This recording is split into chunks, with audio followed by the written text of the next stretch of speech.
अरे जनता वंता कोई नहीं साथ में है, जनता वंता साथ में नहीं, सिर्फ और सिर्फ हिंदू मुसलमान का एंगल देकर चुनाव को जीतना चाहते हैं। अगर वाकई में धर्म खतरे में है तो अमित शाह अपने लड़के को भेजें। अगर ये सबका साथ, सबका विकास और सबके विश्वास की बात करते हैं तो पत्रकार सच्चाई दिखाता है तो उसके ऊपर एनएसए क्यों लगाया जाता है? अगर ये सबका साथ, सबके विकास और सबके विश्वास की बात करते हैं तो किसानों की एमएसपी क्यों नहीं लागू की जाती है?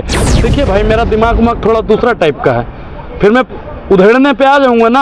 अनुराग ओझा, सवालों का जवाब नहीं है, सवाल का जवाब तो दीजिए। कौन से अनुराग ओझा?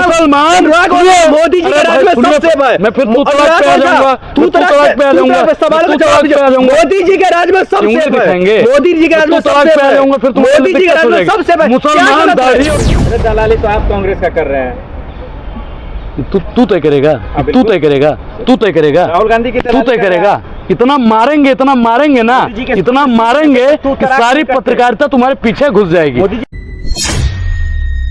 महाराष्ट्र में अब एक नए धर्म युद्ध की आगाज हो चुका है। इसी पर चर्चा करने के लिए हमारे साथ अनुराग ओझा जुड़े हुए हैं। क्या लगता है अब महाराष्ट्र में आम मुद्दों को छोड़ करके धर्म युद्ध शुरू हो गया? देखिए, धर्म युद्ध की बात डिप्टी सीएम जी कर रहे हैं। उनका लड़का विदेश में पढ़ रहा है, उनकी जो धर्म पत्नी है वो धर्म नहीं बचा रही है, रील बना रही है और कह रहे हैं कि गरीब गुरबा किसान दलित पिछड़ा आदिवासी का लड़का जाके धर्म बचाए। अभी आपने देखा होगा, धर्म बचाने के चक्कर में हमारे भाई ब्राह्मण लड़का गोपाल मिश्रा भैया किस प्रकार से उसके साथ में कृत्य किया गया।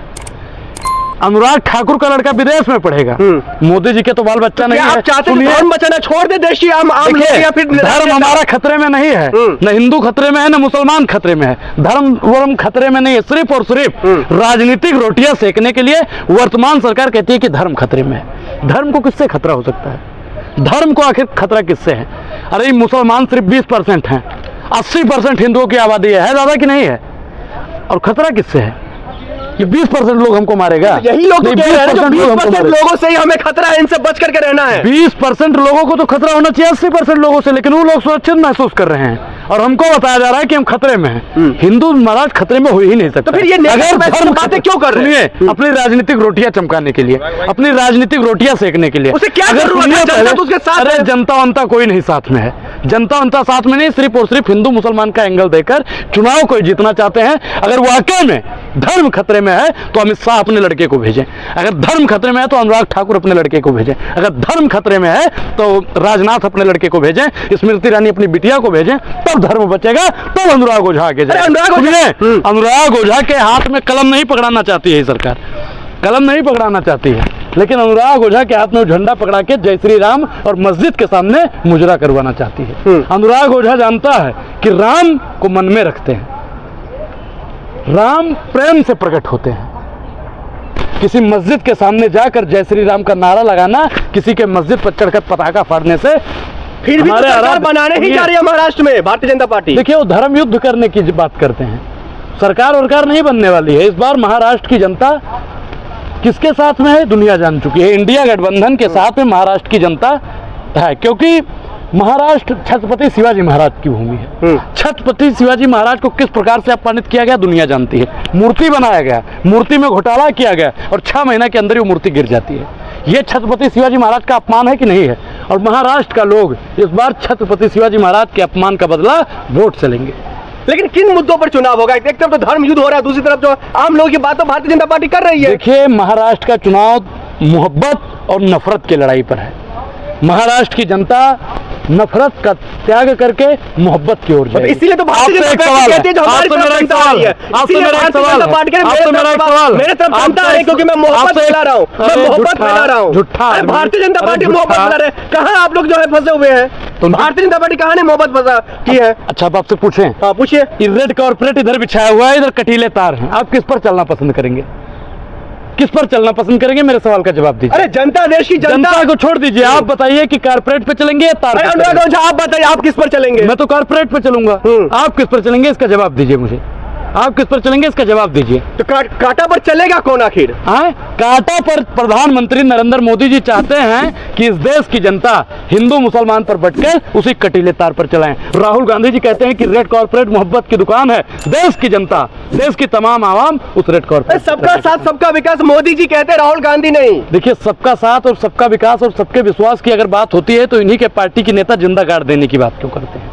मूल्य कटमूल्य करने की बात क्यों करते हैं? अगर ये सबका साथ सबका विकास और सबके विश्वास की बात करते हैं तो इलाहाबाद में हमारे भाइयों को क्यों पीटा गया? अगर ये सबका साथ सबका विकास सबके विश्वास की बात करते हैं तो बहुजनों को आए दिन क्यों अपमानित किया जाता है? अगर ये सबका साथ सबका विकास और सबके विश्वास की बात करते हैं तो पत्रकार सच्चाई दिखाता है तो उसके ऊपर एनएसए क्यों लगाया जाता है? अगर ये सबका साथ सबके विकास और सबके विश्वास की बात करते हैं तो किसानों की एमएसपी क्यों नहीं लागू की जाती है? अगर ये सबके साथ सबके विकास और सबके विश्वास की बात करते हैं तो महिला सशक्तिकरण क्यों नहीं होता है? अगर सबका साथ सबका विकास और सबके विश्वास की बात करते हैं तो न्यायालय में करोड़ों फाइलें पेंडिंग में पड़ी हैं, उसका फैसला क्यों नहीं होता है? सबका साथ सबका विकास और सबके विश्वास की अगर ये बात करते हैं तो देश में अराजकता क्यों फैला रहे हैं? अगर सबका साथ सबका विकास और सबके विश्वास की बात करते हैं तो देश में नफरत क्यों फैला रहे हैं? ये बात पूछता है अराजकता कौन फैला रहा है? भाजपा। भारतीय कैसे कैसे कैसे ये तो बताइए। भारतीय जनता पार्टी तो मोहब्बत बांट रही है, सबको साथ लेने की बात कर रही है।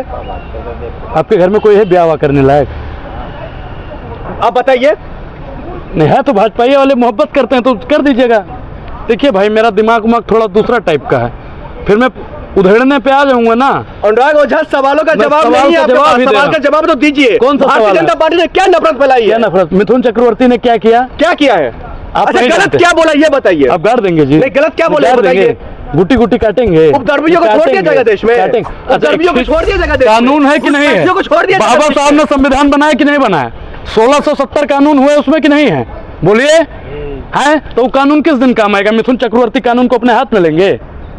बोलिए दादा, मिथुन चक्रवर्ती अपने हाथ में लेंगे? उस पर कार्रवाई भी तो हुआ है, ये बताइए आप, कार्रवाई हुआ है कि नहीं हुआ? देखिए, लश्कर भी तुम्हारा है, सरदार भी तुम्हारा है, तुम सच को झूठ दिखा दो, अखबार भी तुम्हारा है। इस दौर के फरियादी जाए तो कहाँ जाए? अदालत भी आपकी है, सरकार भी आपकी है।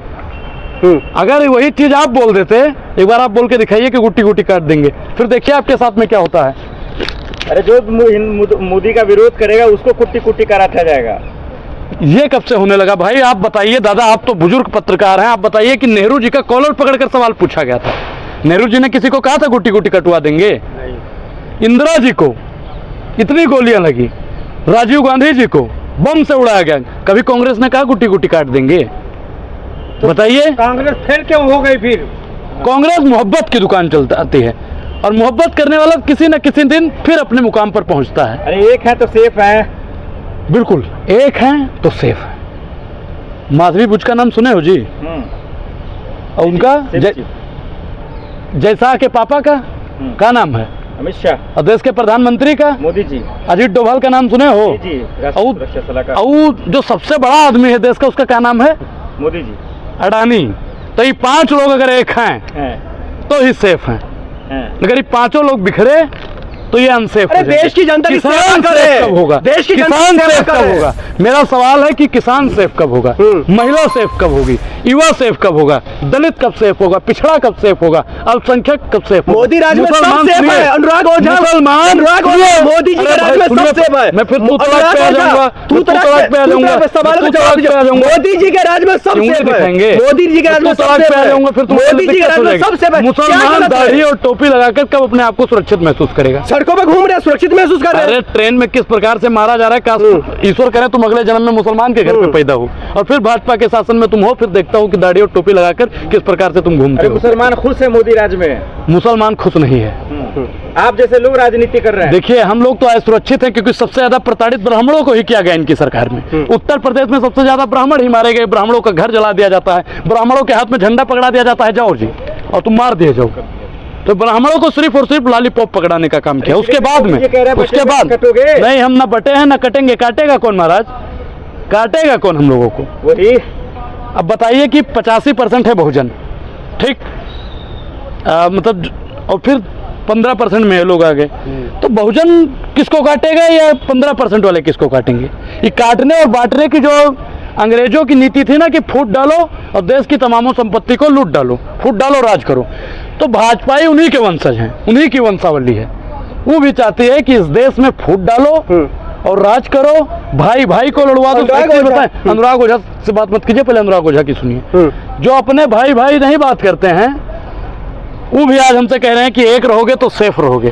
अरे मोदी जी अपने घर वालों से कहे हुए नहीं बात करते हैं। जब एक मोदी जी को, और का क्या नाम था उनकी पत्नी का? यशोदा बहन। वो दोनों एक साथ क्यों नहीं रहे? एक रहते तो सेफ रहते, और सेफ रहते तो बाल बच्चा होते। मोदी जी के एक रहने की, सेफ रहने की बात हो या बटे को कटोर पे, तो मीडिया तो लगातार इनकी जस्टिफाई कर ही रही है कि ये तमाम चीजें सही है। नहीं तो आप भी तो जस्टिफाई ही कर रहे हैं। सही क्या है? ये कहाँ तक सही है? किस माध्यम तक सही है? ये काटने की बात कहाँ से आ गई राजनीति में? बेटी को छीन लेंगे, कभी मंगलसूत्र को छीन लेंगे, कभी भैंस को खोल लेंगे।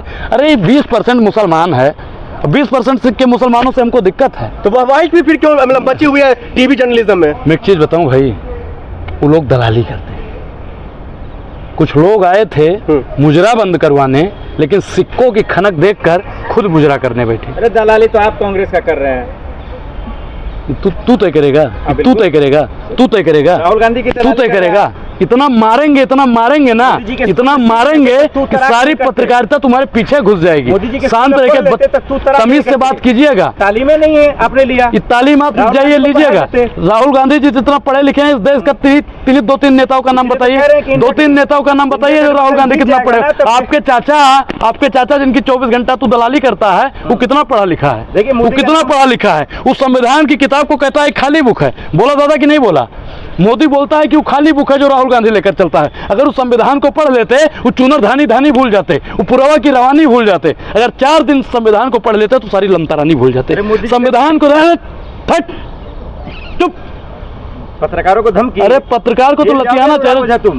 तू जेल भेजेगा, तू जेल भेजेगा।